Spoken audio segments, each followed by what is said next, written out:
Like, Hello and welcome to a very summary on the other hoof, and by that I mean hay fever is currently kicking my butt. Sunburn has got the better of Adam, and we don't know where Callum Medell is. And also, we have had so many problems technically; it is unbelievable. But we are here on the other hoof. Apologies for being a bit late on tonight. And when I say a bit late, I mean well over an hour. We can only apologise for that. But we do have some good racing ahead of us with York, Sandown, and Musselburgh. And to cover that with me is Adam Webb, and Adam Webb only. yeah, good evening. Apologies about the delay. We've had Luke's laptop with the old problem of him being about 20 seconds behind. We then swapped around, and then the problem was with me, and then there's been, The problem's always with Adam. yeah, not always with me. It's been with you the last couple of weeks anyway. Naps last week, how did we get on? Oh, I had a winner. You had a winner. You Did didn't. you win? You're kidding. Callum had Resonant and I had Yeah, Buratino. I think that's the best nap winner I've ever had on the other hoof. When you one of the only, and one of the only ones as well. One yeah, of the one of only the ones. shut up. You're right there. No, when you imagine when you nap a horse, I always imagine it to win really well, but I think he actually exceeded my expectations. So yeah, well, it actually won. So It'll be interesting to see what Buratino can do. I think he's going to the Coventry at Royal yeah, Ascot next week. yeah, he is.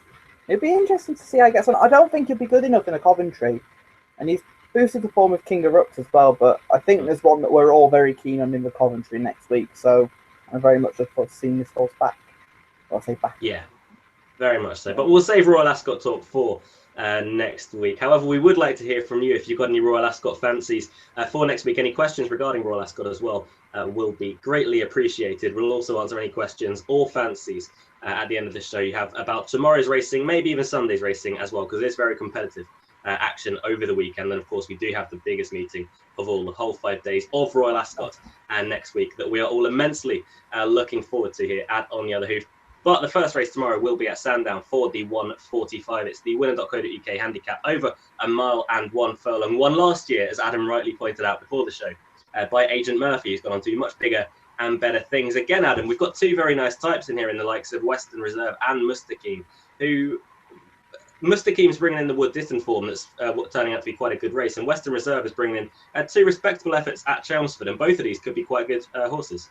Yeah, I agree with that. I mean, the Wood Ditton form also took relevance on Wednesday at Haydock when Bermondsey came out and beat Miracle 99 and Western Reserve beat him at Chelmsford. And I do think it is between the top two in the market, and I think they've both got value to improve further. But the one I'm going to go with is Mustaqim. He won nicely last time out at Doncaster, and I just thought he was value for a bit further on that occasion. His opening mark of 88, I think there is scope for improvement there. And the stiffer mile, I think, will bring about is more strength for him. I do respect Western Reserve a lot. One also that I do like is Pacifier. But I think the form of his second at Leicester last time out has worked out quite nicely, and I can see him going well for Prince Charles and the Duchess of Westminster, Duchess of Cornwall. So I think the selection for me is Mustaqim. So yeah, Yeah, you were offered that position, weren't you? yeah. Duchess of Cornwall. You turned it down, though. Yeah, I'm far too pretty for that. Especially with that beautiful sunburn you have going on as well. I'm also with Mr. Keem, I have to say. I was very impressed with him in the Wood Ditton. He pulled very, very strongly on that occasion, and then went on quite nicely to win last time out at Doncaster. I do think he is a better horse than that, and he'd probably be a better horse in time. He's just a typical Sir Michael Stout and Shake Handan horse as well. It's just going to be better next year, but he does have more than enough ability to be competitive off this kind of mark. We see Dane O'Neill's got the ride, obviously. That's because Paul Hannigan has gone up to York to ride Scalzo.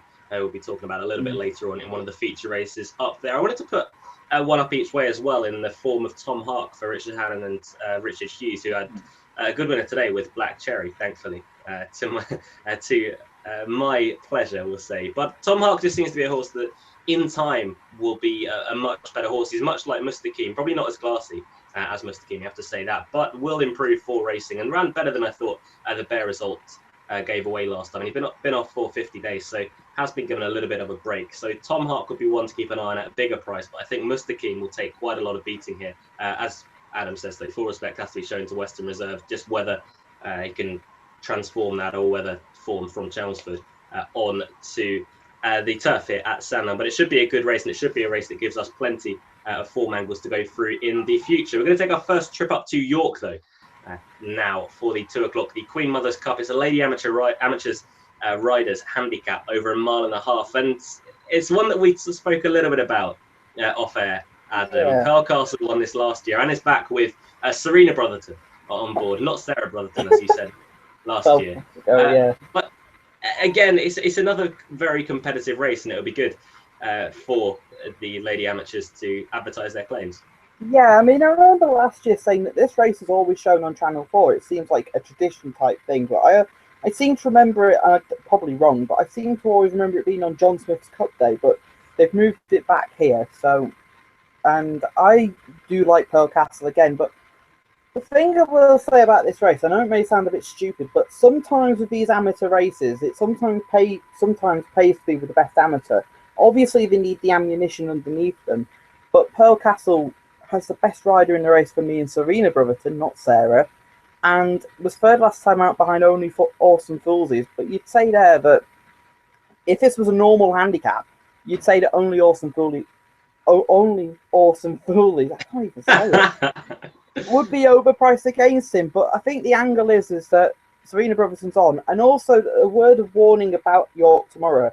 I think it is a very difficult card to punt at because we don't know what the ground will be come the first race. Pearl Castle's proven on softer ground as well. He's also proven on faster ground. So the conditions, whatever they will be tomorrow, will suit Pearl Castle more than some of the others in the race. I know that Innocent Touch is one of your cliff horses, and he's ran well the last twice at York. I'm not gonna lie. I'm not familiar with Emily Bullock, but no. I see him running well again. But I just think he finds 1 or 2 too good for him in most grades. Pearl Castle for me is the one to beat here. Yeah, I'm going to side with Innocent Touch, who, as you said, is a huge cliff horse of mine. I saw him 3 outings ago. It was at Newmarket when he ran a pretty decent race behind Estrada Reyes, and has since again run 2 very respectable races in a fairly good grade, both at York over this course and distance as well. I have to confess as well, I'm in the same camp with you. I don't know a great deal about Miss Emily Bullock that claims £6 off, but Innocent Touch is a horse that likes to go forward, and in these kind of races, it can pay to be nearer to the fore, because rarely in these kind of races they stop and come back to the field. I respect Pearl Castle, you have to, with anything that Serena Brotherton rides in these kind of races, because more often than not, she does go on and win them. But 4-1 is a little bit slim in this kind of race for Pearl Castle for me. So I'd take a quick chance on Innocent Touch. But again, it's not a huge race for, as Adam says, for punting on. But it should be a decent race to watch. And again, as Adam just about managed to squeeze out only Awesome Foolsies for the banging for Mickey Hammond yard. He's booked a really eye-catching jockey booking with Katie Margerson. He takes 3 off, pretty one of the more accomplished riders in the field, obviously daughter of George Margerson. About 10-1, that could be worth an each way price. Has got that close form with Pearl Castle of last time. It'd be interesting to see how only Awesome Foolsies can go. But I'm going to firmly jump off the cliff with Innocent Touch tomorrow, and hope that being prominent can pay off for him, because I'm sure he's got a win in him on probably better ground than he'll get tomorrow with the rain that's meant to come. But if it doesn't come, he's got a huge chance off a mark of 83 with Miss Emily Bullock claiming £6 off his back. Back down to Sandown now, though, for the 220, the Winner Sports Handicap over 1 mile and 14 yards. 16 runners here, Adam, which means for the time being, we have 4 to play with each way. And Jacob Black is your favourite at 6-1 after being very impressive here last time out over course and distance. I do think he is the one to beat. I mean, that course and distance win was impressive, and I thought there was value for further improvement from that. He didn't win by that far, and it was on Brigadier Gerard night, and I just think he can go in again over the same course and distance. There are others in the race that do interest me. One at a bigger price that definitely interests me is Pallister back down in trip. Behind Jack Hobbs, I don't think he stayed on that occasion. Probably needed the run as well. The fact that they're here over 1 mile, I think he's a decent horse. He had some good form last year in the book, and he was only 3.5 lengths behind Actabanti in the Solario. So I think a stiff mile around Sandown will suit him really well. One at a huge price. Now, I'm not going to back her, but I think she's worth a mention is Wee Jean, who nearly won at the July meeting, nearly won the distaff. if she can refine that form, I think she could go very close here. But the problem is she's been so inconsistent ever since that run behind Beldor. And if she comes back to anything like her best, I think she could go and play a hand in the finish tomorrow. I just think Jacob Black, he's an improving handicapper. He's also got an entry in the Bunbury Cup, which shows that they obviously think a bit of him. And I can see him winning tomorrow before going on to take potentially a big handicap somewhere, possibly somewhere at Goodwood. The Tote Sport Mile at Goodwood could be a potential race for him in the next few weeks. So Jacob Black is the one to beat. Yes, interesting point regarding the future with Jacob Black. Saying that, this is a 25 grand to the winner handicap tomorrow, so it's not a bad one to win along the way. But I'm completely with Jacob Black. I was really taken with him last time. Now that form is beginning to stack up behind him, with the likes of Doncha coming out and winning impressively at Goodwood the other day. That was well behind. Didn't really get too much luck in running. The likes of Heisman as well are also behind, who's a horse that, if you watch this show, you'll know that I hold in pretty high regard for the Ollie Stevens yard. And I was surprised to see 6-1 come about for Jacob Black, to be honest, with the Keith Dalglish yard. Frankie Dettori has been in as good a form as ever, winning the Derby last week on Golden Horn. Then hot-footing it over to Lingfield to ride Herthal. I think Jacob Black at 6-1 should be worth a fairly good win, but I think he's probably one of the better horses in the race. He's only gone up as well £3 for winning last time out, and I think that was a pretty above average handicap, albeit again it is very tough tomorrow afternoon with some in-form rivals. But I'm finding it hard to get Jacob Black beaten. I'm surprised, Adam, that you didn't mention Master of the World at all. No, I think he's difficult to win with now. I think he needs to come down in the handicap before he's winning again, and I think he needs a weaker race as well. As much as I love him. I was going to say, that's fair enough. That's fair enough reasoning. At least you know when to jump off anyway. Yeah, not like with Red Avenger, which I have finally jumped off, which means he goes and wins a big handicap somewhere in the near to distant future. I'm not winning at Royal Ascot. Jesus. Talking of cliff horses for you, though, we have one in the next race coming up at York with Heaven's Guest, who runs in the 2:35, the JCB handicap over 7 furlongs. Now, Heaven's Guest, was pretty impressive last time out over in Ireland. Back in England this time for Richard Fahey. Paddy Mathers takes the ride. 14-1, Adam. Could you be tempted to that? I am, because if the rain comes, I'm actually really tempted by him tomorrow. He's not drawn badly, and I think he's a big price. I mean, the favourite is a horse that I'm sure we're going to hear the story about how you found So Beloved in the paddock at York. Well done with that. It's a tricky race. I mean, Alfred Hutchinson's in decent form. I don't think he'll want too much rain. I think he's preferred the livelier surface the last twice, but I can see him going well again.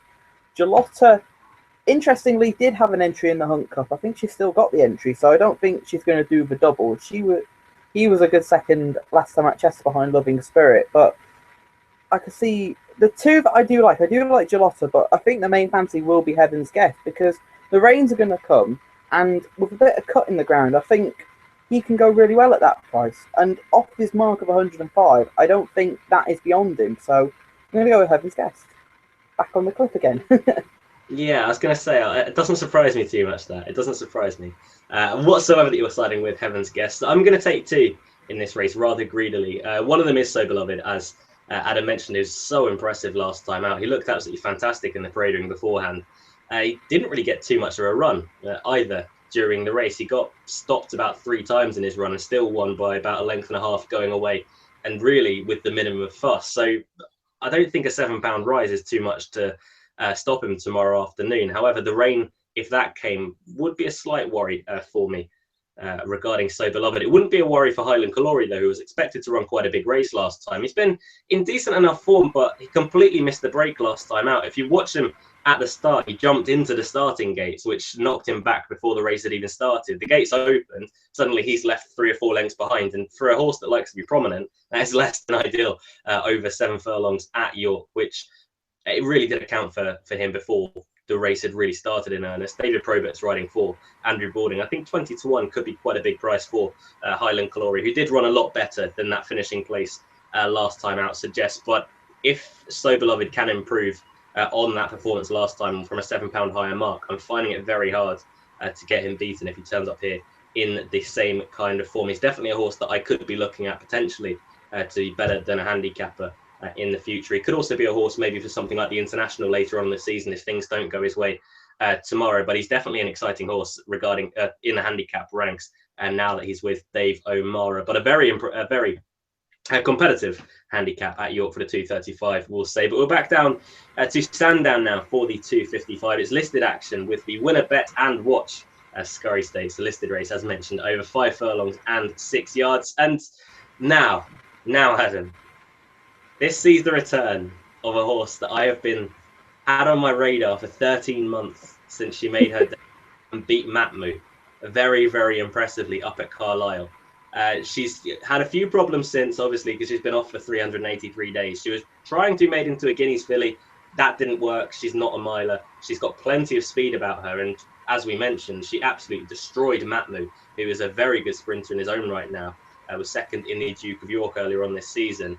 I'm talking, of course, of likely for David Barron. Andrea Orsini takes a ride for Qatar Racing.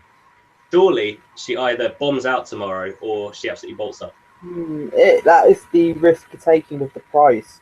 She was, as you said, she was so impressive at Carlisle, and we all expected her then to be going on to Royal Ascot last year. We didn't see her, and then there was more excuses. We haven't seen her since, and she has to be ready tomorrow. I don't think they're going to come here needing a run, and you're taking it on trust that she's 100% ready to go. I mean, I think this is a race last year that G-Force went off favourite and finished third. So I think this is a good sprint as well. I mean, Wardy's your favourite, and he ran well last time out at Newbury, and he's a course and distance winner in a handicap. I think the step back to 5 furlongs will really help him. It is all about likely profitable. Oh, I don't want to talk about profitable because last time out at York, I was really confident that day on a double, a Carlisle double, with Bragging, who bombed out completely, and Tendu, who missed the start by 7 lengths and goes down by about half a length, to Profitable, who's a horse I didn't really give much chance to on that day. The thing is, he could have improved potentially a lot for a winter's break. I mean, last year he was highly thought of and found it very difficult to win, and he's come about this year. Maybe this is his year, and he'll go on potentially to improve further. The selection, it's between Wardy and Likely for the selection. But just on potential, I'm going to side with Likely. And she could make that price look really silly, or she could just bomb out. I'm hoping it's a Foreman because I think she's a really smart individual, and I think she would be the one to beat. But there's a few question marks about her, which is shown in the price. I hope she wins, though. I have to say, Callum Adele will be pretty jealous right now because I've just heard the first semblance of thunder in the distance. Callum is a huge Thunder and Lightning and Thunderstorms fan. And it looks like we're going to be in for a treat tonight, Callum. So I apologise for that. But as mentioned, if you hadn't already guessed, I am a huge fan of Likely. I was really taken by her on debut. And it's a shame that we haven't seen more of her. She's had her problems, but she's back now after 383 days. And like I mentioned earlier on, she's either going to completely bomb out on her reappearance or she's going to bolt up. Because on official ratings, she gets weight from these horses. You have to say, most horses, Adam, you feel it's quite harsh to give them an opening rating of 107 just on a maiden victory. But with Likely, you'd have to say it's fairly warranted, really. I'd agree with that. I mean, you look at what the second Matmu's come out and done, and Matmu is a really good horse in his own right. He was second in the Duke of York, and he was second to Lamato, and was really impressive in France, Group 2 winner. So, yeah, she merits that for her debut. I mean, it's a really high... I'm trying to think what the highest rating ever given to a 2-year-old on debut is. I'm sure she's up there. Yeah. That's a really high rating. Yeah. I Likely will be my selection.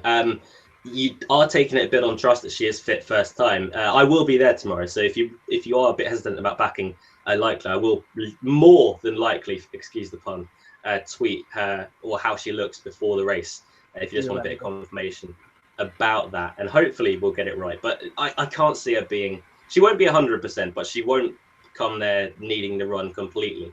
I think 5-2 is a bit of a short price. I wouldn't be piling into her unless you got on good grounds that she is ready for the run. I don't trust Wardy all that much. I don't think he's straightforward at all. And that could be me being a bit harsh because he is very, very talented. He was a course and distance winner here 2 outings ago, his 4th last time out, which was a bit disappointing, to be honest. But I don't trust him all that much. I don't think he's straightforward whatsoever. Saying that, as mentioned, he does have so much ability. However, he could just bump into one here in Likely. And I really do hope that she still possesses all the ability that she showed on her debut. And if she does, then we could be looking at a really serious prospect for the future regarding sprints. I very much doubt that we'll see her anytime soon at Royal Ascot next week. I think that was the plan to put her in the Commonwealth Cup. Whether I doubt they'd turn her out that quickly. The Commonwealth Yeah. Cup, by the way, looks one of the races of the week next week. I cannot wait for that. It's just an amazingly good race. But for now, we'll settle with Likely. And we hope that she makes a winning reappearance and remains unbeaten, because at the moment she's 1 from 1 and a very exciting horse on potential. The 310 at York is up next. Ian and Kate Hall Macmillan Ganton Stakes, a listed race over a mile. 10 runners here, Adam. It's a competitive race. It's a hard one to get your teeth into, though. Yeah, I do think it's between the top 3 in the market, but of the top 3, I would take out Also Combat on the basis that I don't think he wants softer ground. The other 2, Yufton and Wanna Be Yours, have shown form of softer ground. Wanna Be Yours, incidentally, is one of Callum Liddell's horses to follow, and he really thinks he'll come into himself this year, and I kind of agree with him on that. Of the pair, it's difficult because Yufton blew his brains out in the Lockings. It wasn't, I don't want to say it was a bad ride, because Frankie Dettori knew he had to get across from stall 18 because the ground there wasn't as good as it was in the middle of the course. But in doing that, he went too quick and the horse just stopped very quickly. He's got first time blinkers on tomorrow, and at the prices, I do think he is worth a bet, because I think he is in a listed race. I do think he is a group horse. Similar comments do apply to Wanna Be Yours, but I just think he's going to need this outing. I know we're in June, but I still think he's going to come on a bit for his first run.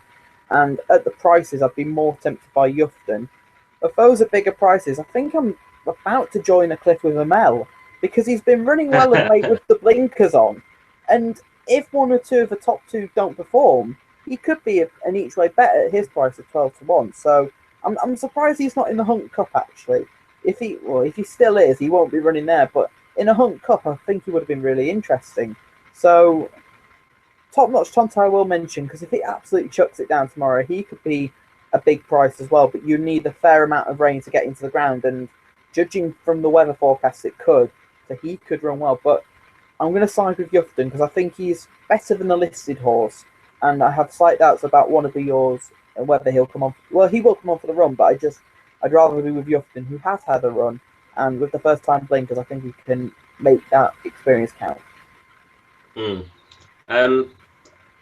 I've got 2 angles on this race, really. I'm not really a fan of Yufton. I've never really warmed to him whatsoever. I completely respect Wanna Be Yours, who comes here and should be favourite. You can't deny that. But Horde of Combat is a very interesting horse. 2 outings ago was second to Muharib, and this was on Muharib's going day, and very much a going day as well, because he was absolutely awesome, and he won the race pretty much on the bridle by a comfortable amount. But then he ran well enough, I'm going to give him, in the lock-in, which is just too high a company for him, really. He's only rated 110, and being asked to run against the likes of Knight of Thunder, Arrod, and Integral, it was just too much for him. He was only beaten 5 lengths, however, which in itself isn't really the worst form in the world. But as you mentioned, Adam, rain would be a negative for Horde of Combat, which would put you against him. You would have to see in the morning, and he's not a horse that you're going to go out and back right now very heavily. You'd wait until maybe an hour before the race to see if rain has come, see what the ground is doing, and then if it hasn't come, then he would be a very live bet. But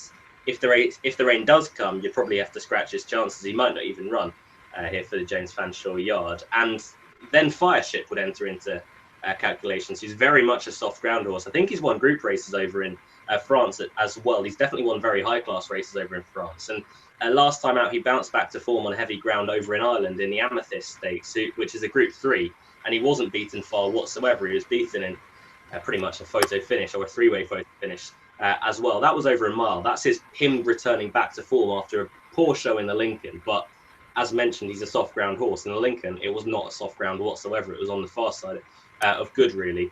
He didn't run a good race there at all. He only beat 2 horses home, but it was very comforting to see him bounce back to form last time out, because he is a very good horse if he gets his ground. I think about 11 to 1 with Paul Hannigan on board for the William Knight Yard.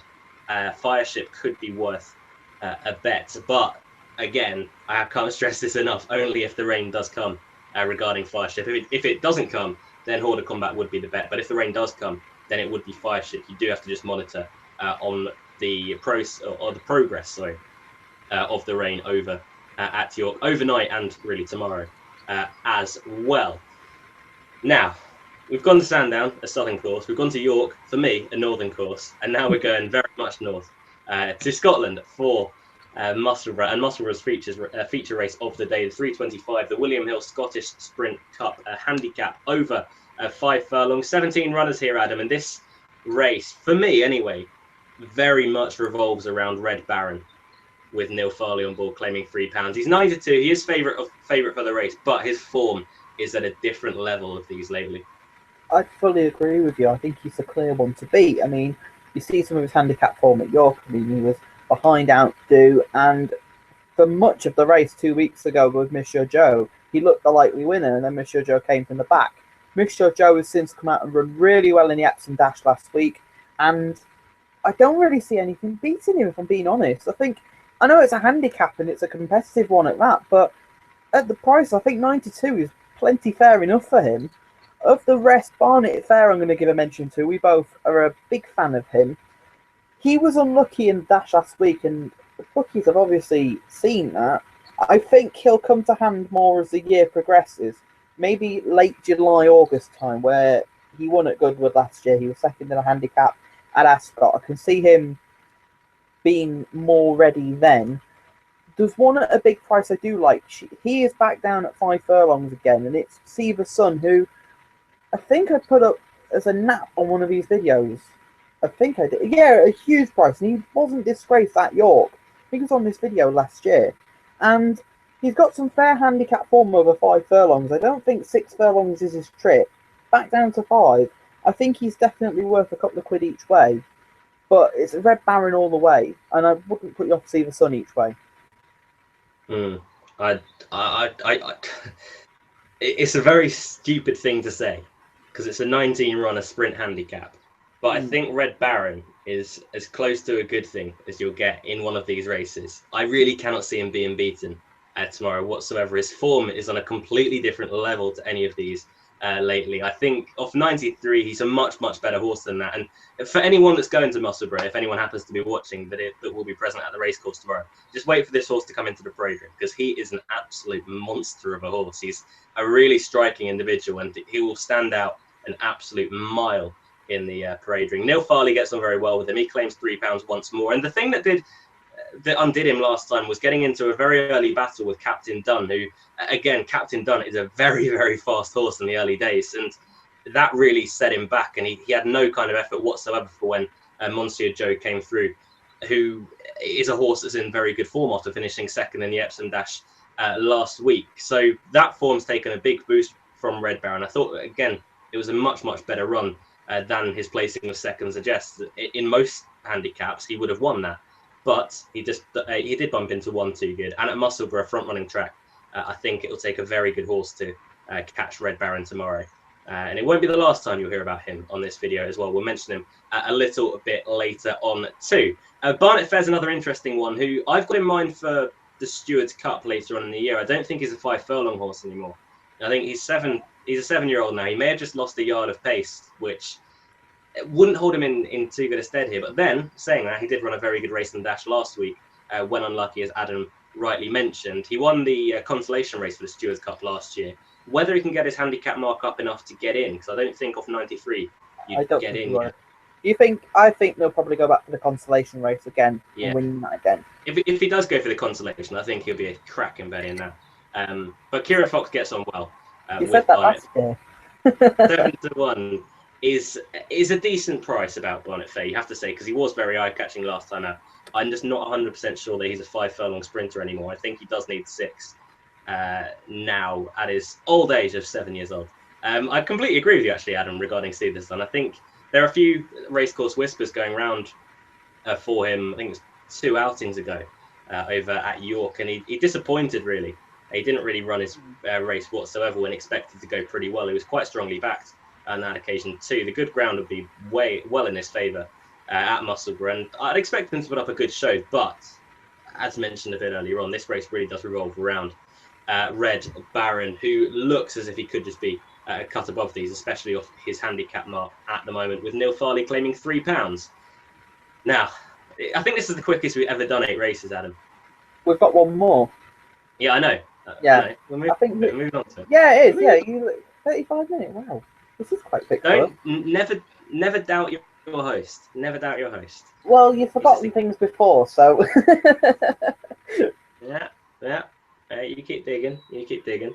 I will say before this, I have noticed a lot of your guys' questions are coming in for Royal Ascot, which is fantastic. We will read out all of those at the end of the show. We'll try not to miss any this week. I apologise if I have missed your question in the past few weeks, but we have come back to those and covered it. But any questions for Royal Ascot, for tomorrow's racing, for Sunday's racing, any racing coming up that you would like answered, or you want our thoughts on, or if you just got a fancy for it and you want to tell us about it, then we'll read it out at the end of the show. But one more race to cover first, the 3:45 at York, the feature race of the day on the Naves Mire, the 888 Sport Charity Sprint Handicap over 6 furlongs, so £62,000 to the winner here.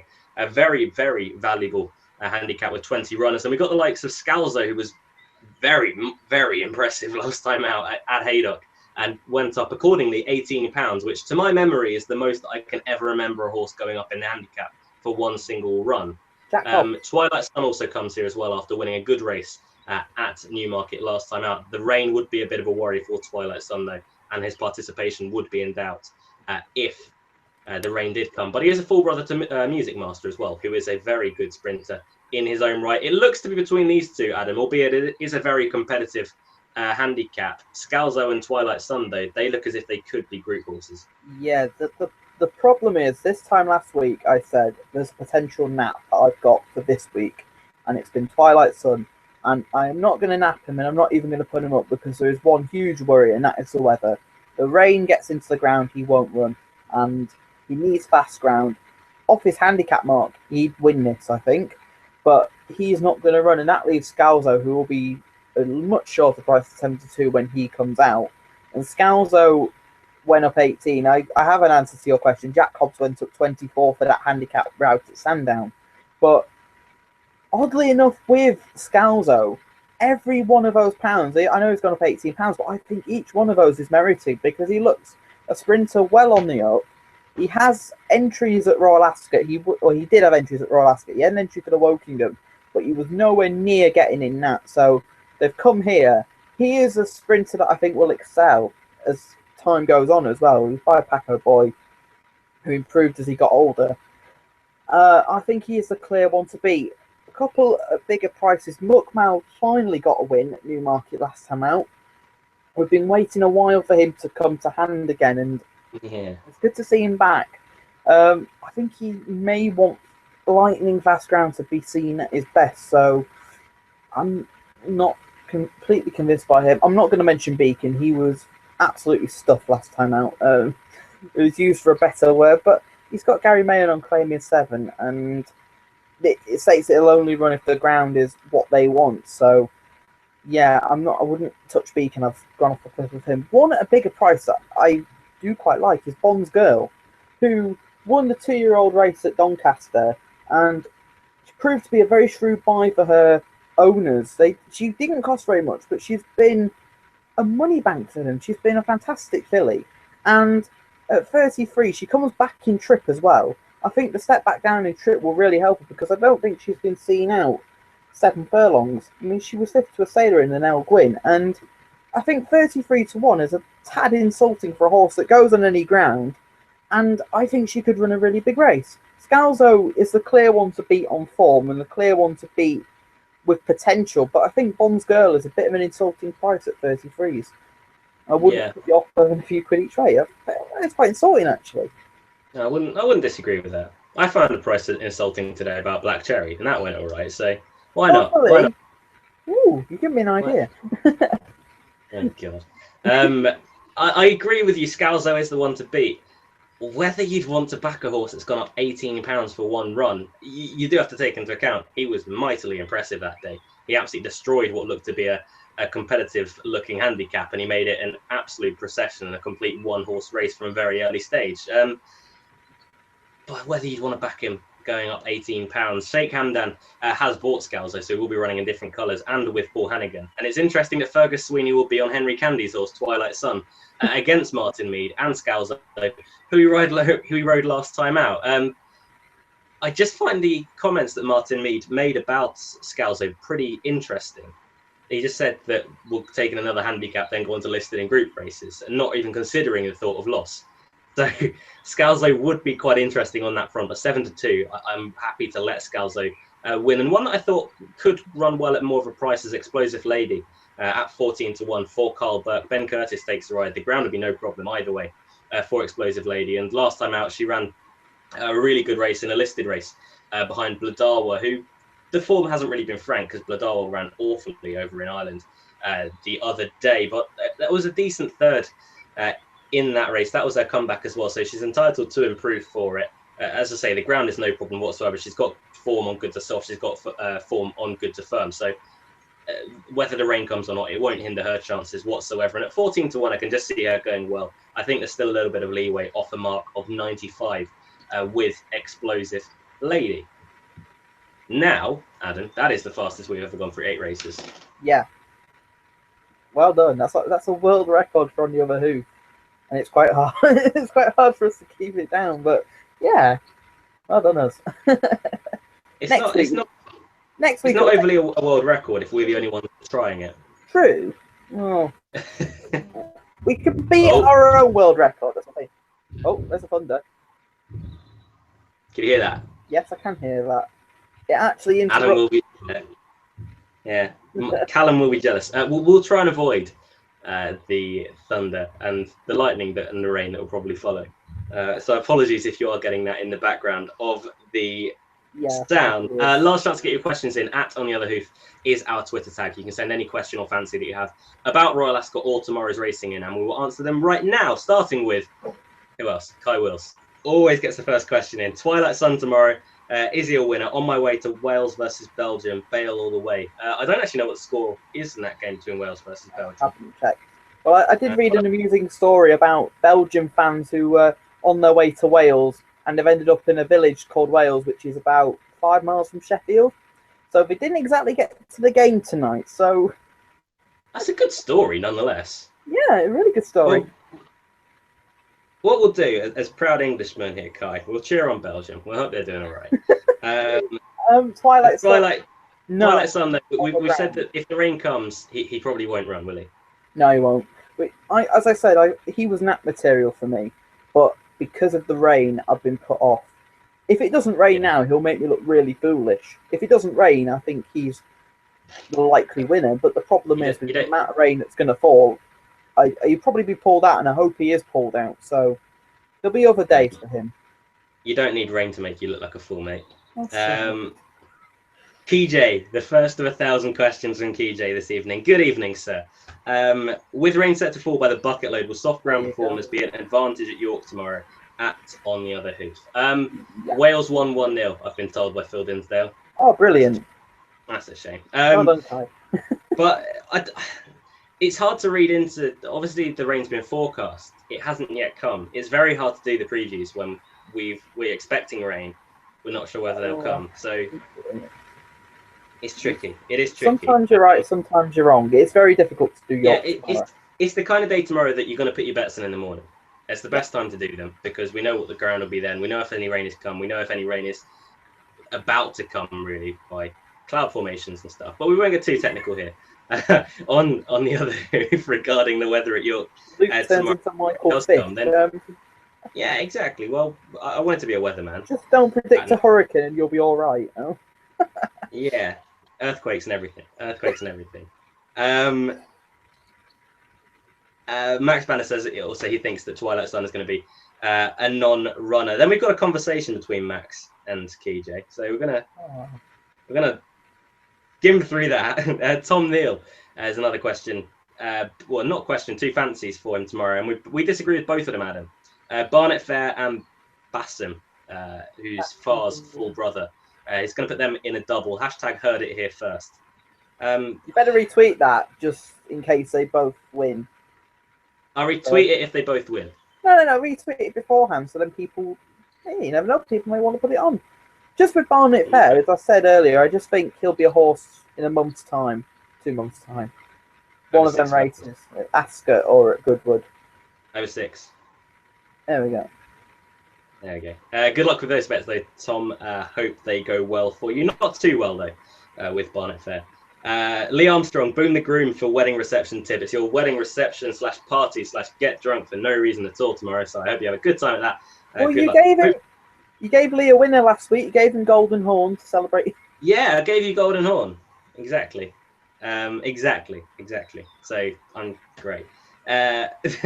Phil Dinsdale. Big thanks for the heads up on Black Cherry today, mate. Well, you know, I do what I do.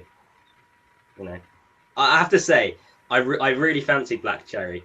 I did not expect her to win in the manner that she did. She looks like a real horse that could go places now. Yeah, I like it when you back horses. You don't expect that. You expect them to win, or you expect them to run. Honestly, I would have been happy if she had.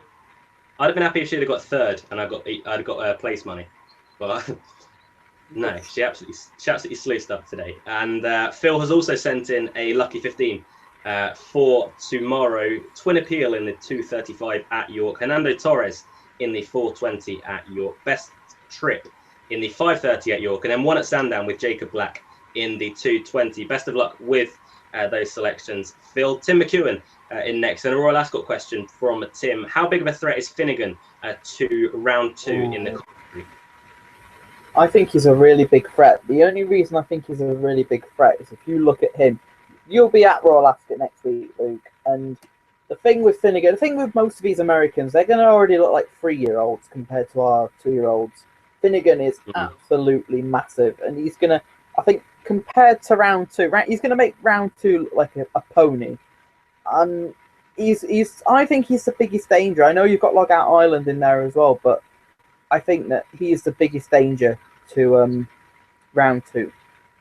Yeah, no, I would agree with that. He's not going to be hard to spot either because he's got a huge white face regarding Finnegan. We haven't seen that much of him, which is nothing that he can do about it, in fairness. But he would be a huge danger to round 2 if there is one. But he does seem a very good horse. Round 2. KJ, any videos before the weekend for Royal Ascot? And if not, ... we will be trying to do videos next week. I am working at Ascot all 5 days, so we will be trying to from the hotel room in the evening. We will try and make it work to our schedules. We've promised that. But if we don't, Callum with you? Are you staying with Callum, or is it you separate? No, on my own. On your own, okay. Well, if you can't make it, I mean, well, Callum will probably want to do the videos. It's his favourite week of the year, so. Well, we'll try and work something around, but stay tuned on the other hoof for our Twitter account that I'm sure most of you follow because you're tweeting us right now. But we will give you details of any videos as and when we are planning on doing them next week. We'll try and get as many done as possible because it is a fantastic week of racing and they were very enjoyable to do last year. So we'll be trying to do those. Rixon Royal next. Are you guys all aboard Red Baron tomorrow? Yes, sir. Yes, we are. Absolutely. Kijay again, was Make Believe flattered by the margin of his French Guineas win? Have we overlooked some strong juveniles in the Coventry? I don't think Make Believe was flattered, really, to be honest. I don't think it was the strongest of races. Well, obviously, New Bay's excelled for going over further though. For the flat out mile, I have questions. Yeah, I still think Glen Eagles will be very tough to beat in the St James's Palace. Even Territories isn't going; he's got a stone bruise. But even with Territories there, I'd have still said Glen Eagles is a clear one to beat in the St James's Palace. I don't see anything getting near. Well, Glen Eagles won't win by far, but I don't see anything beating him. Even Consortium was really impressive at Sandown. I'm surprised they've not gone up in trip with him. I thought the Tercentenary would have been there for the taking, and they've not entered him. So they've got a high opinion of him, but I think Glen Eagles will be very hard to beat. Yeah. And any overlooked juveniles in the Coventry? Not at the moment. Market's got it spot on. I don't think there's anything at the minute. Probably when I get closer to the time, obviously, I'll have a deeper look. But off the top of my head, no. I think they've got it right. Yeah. No, I agree with that. I do think the market is pretty spot on for the moment, anyway. Regarding the Coventry, Phil Dinsdale has tweeted saying Red Baron 9-2 and 4-1 in a 19-runner handicap. No, no, no, no. Red Baron not saying.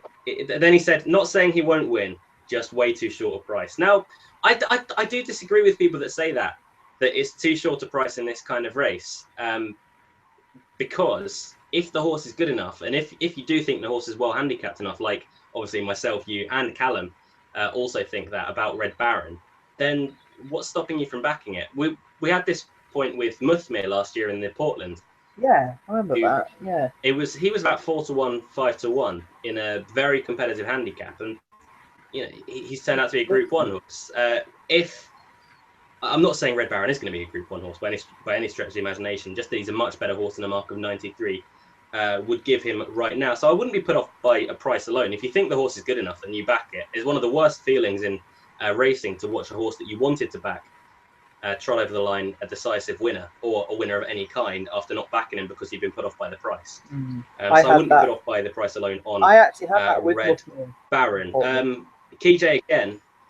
Sorry, what was that? I actually had that with Muffmere in the Portland because I didn't have any internet, so I missed the price. And when I got to the course and saw what price it was, it put me off, even though I knew he was the best horse in the race. And stupidly, I went looking around for each way value, and the horse I backed came last in York Glory. Ugh. Good work, buddy. Horrible scenes as Muffmere went 3 lengths clear after doing everything wrong in the race. Yeah. Oh well. Good work there, bud. Good work. TJ, again about Royal Ascot. How seriously would you take Wesley Ward's comments about Acapulco in the Queen Mary? Did the Grey Gatsby have any excuses for the Tats Gold Cup? I think he needed it. That's his excuse. He may even need a bit further now regarding the Grey Gatsby. But I haven't heard these comments about Acapulco. Oh, he was very, very complimentary. Let me find them, actually. I'll find them. Ask another question and I'll read them out to you. Another question. Well, we'll go for another one from KJ then. Our King of Rooks and Placecock bankers, is this a weaker Gold Cup than last year? Anything on your eye for the handicaps? Any days? Ooh. I think KJ just wants us to answer everything about Ascot.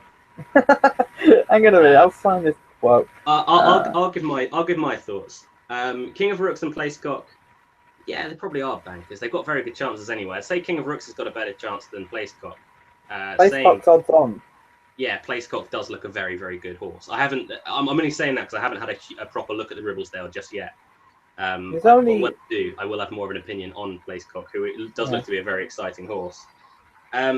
Is this a weaker Gold Cup than last year? Yeah, yes. I think undoubtedly it is. But saying that, we've got Forgotten Rules, who's already a group winner and a winner at Ascot over 2 miles. I also think Von der Force is very much overlooked in the market at 12-1. Me and Callum backed him a while ago. I hope you're right. I hope you're right. Honestly, I'm beginning to think that Von der Force has got a huge, huge chance. I think 12-1 is far too big. He's a belting each way price, and I think he'll improve for the extra half a mile in trip.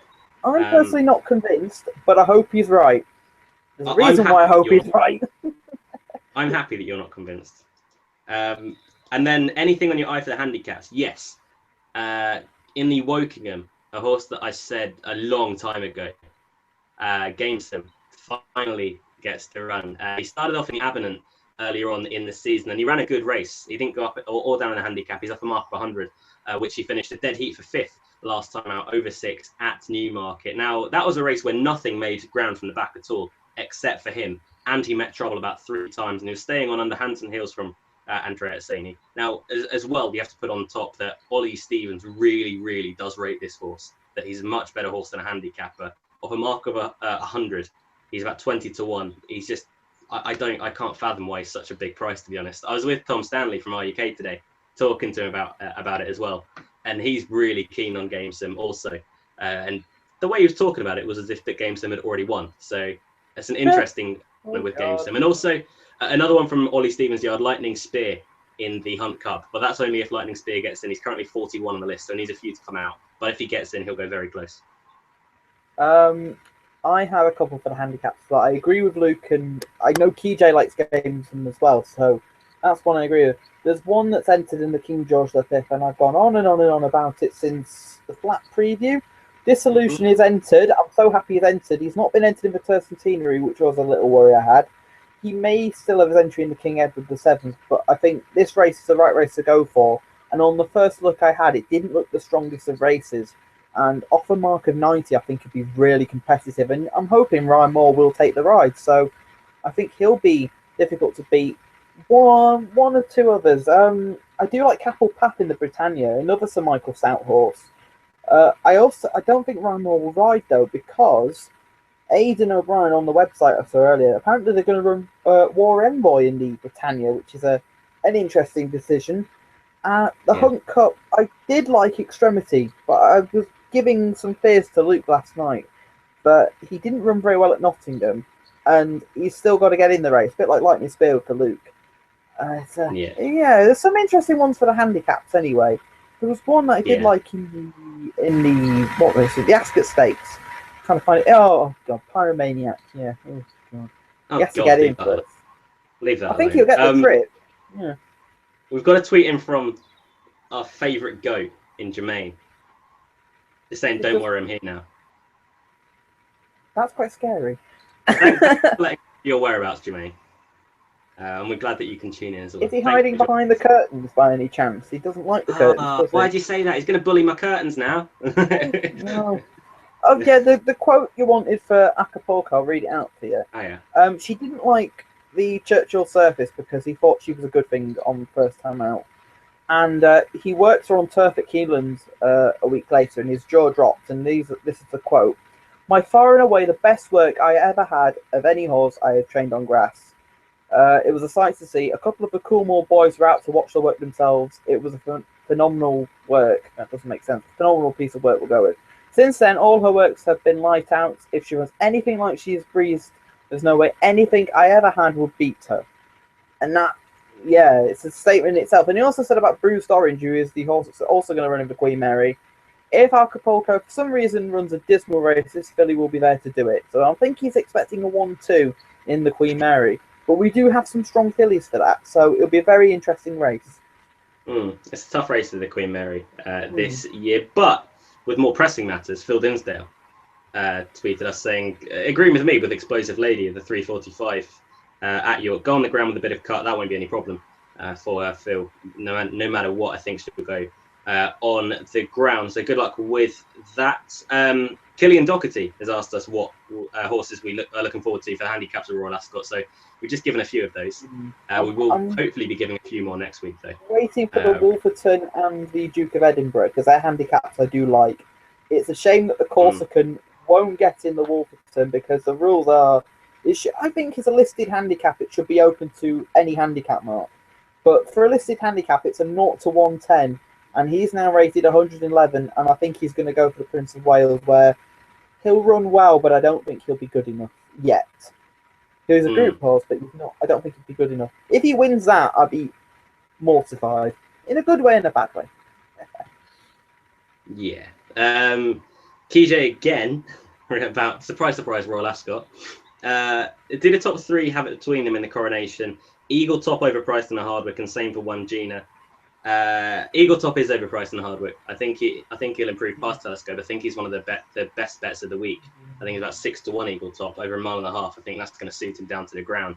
He's definitely strengthened up this year as expected he would. The coronation. Who's the head of the market in the coronation? Found Lucida and Hervedia. Oh, I'd have it. Yeah, they probably do have it between them. I'd have Lucida and Hervedia fighting it out. There's one at a bigger price I know that me and you are both quite sweet on. I'm gutted she's not in the Sandringham, and that is Sperry. If she'd have been entered in the Sandringham off 101, it would probably be one of those bets that you'd regret, because she'd probably get beaten and she'd go and win a group race afterwards. It's one of those 5-star bet.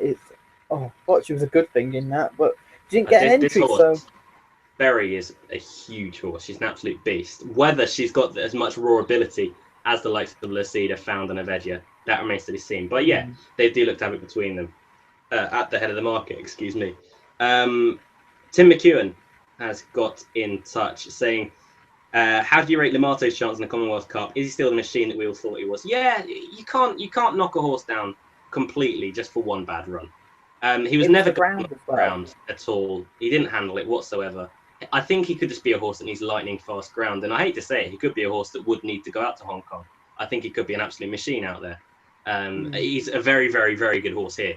Don't get me wrong. But if he gets good to firm ground, I find it hard to see anything beating him. I think the Commonwealth Cup is a deeper race than what everybody looks at the race and they all look at the motto, think good to firm ground, what beats him. But you look through the race, there's plenty of depth in there. And there are horses in the race like Hoot Nanny, like Tiggy Wiggy, like Anthem Alexander. I think it's one of the races of the week. And you could make it, the thing about this race though, you could make cases for horses that are 33-1. Yeah, they may not win, but they could easily run into a place. So it's a cracking race. I can't wait for it. I think it's the race of the week for me. I'm going to go as far as saying that now. One of them, anyway. Yeah. Phil Dinsdale's got back in touch on the point that we were touching on earlier regarding is Red Baron too short a price on a 19-runner handicap at 4-1. So there's due respect, guys, but the bookies are just thieves. 4-1 in a 19-runner handicap is just wrong. I don't think it is, to be honest. I mean, if the horse has sufficient ability and he looks as if he could be a very good horse, then 4-1. The problem with that is if the bookies have priced him up bigger than that, 6s, 7s, we'd be sat here saying that that's too big. That's the problem. I know it's a big handicap, but the form he has shown in his last few starts is better than anything else in the race by a long way. So it's one of those. I mean, I don't like backing at short price in handicaps of this quality and this nature, but I think he is a bet at that price. We could look very stupid tomorrow, but I just think he's far away the best horse in the race. I've backed him at 7-1, so I don't mind about that. And Jermaine has got in touch saying, well, on the subject of curtains, I will remain silent. Thank you very much for that, Jermaine. Appreciate it very much. And Stephen Emerson, the last question of the day is naps. So what are our naps tomorrow, Adam? What's your nap? Well, I said after I had a plan, I'm going to go with Bonds Girl each way because she's not ground dependent, and on a day at York where it could be very difficult, she's a good enough filly, I think, in this handicap. But I think Scalzo will probably win, but the second, third, or fourth, why not? I'm going to take a risk. It was this race a year ago I did nap, and it wasn't Seversong because Seversong won. It was, I think, Ventura Quest or Ventura Mist who was 6th. I got the wrong Easterby horse. I remember being with you, watching it on the big screen at Sandown, and I was not best pleased when I realised what had won. I remember that. That was good. Good day. I am going with the nap Red Baron. Be very controversial and really annoy Phil Dinsdale while doing so. I just think he's so much better than everything in that field. I think he's just head and shoulders. He's got so much on his rivals tomorrow. I'd be really disappointed if he wasn't winning that, if I'm quite honest. Musselburgh is very much a front-running track. If he can get out, get over to the rail, nothing will be catching him. It'll take a very, very, very good horse and a very well-handicapped horse as well to catch Red Baron. So 9-2, I'm not complaining about that price, Phil. I will happily take that. Although, as mentioned, solid after timing of me taking 7-1. Thank you for joining us tonight, Adam. No worries. Through thick and thin. It's been a tough one. To be fair, it's actually, once it started, it's actually flowed okay. Touch wood, flowed well. So. Yeah, exactly. This is where something goes wrong. But thank you guys at home for tuning in as well. Thank you for all the questions also. We had quite a few tonight. I think that was about half of our show just answering questions. So thank you, as always, for your participation on that front. It does make the show much more fun and much easier to do. We will hopefully be back next week at some point to cover a few days of Royal Ascot, if not all the days. But we will keep you updated on our Twitter account at On The Other Hoof. Give us a follow on that to find out. And if you want to watch our videos, but you don't know when they're going to be, and you don't have Twitter, then you can subscribe to us on YouTube. Just click the subscribe button below this video here, and you'll be told about all of our videos as and when we do them. But as for now, best of luck tomorrow here from everyone here at On The Other Hoof. Thank you for joining us. Good luck, and we'll see you hopefully next week for Royal Ascot.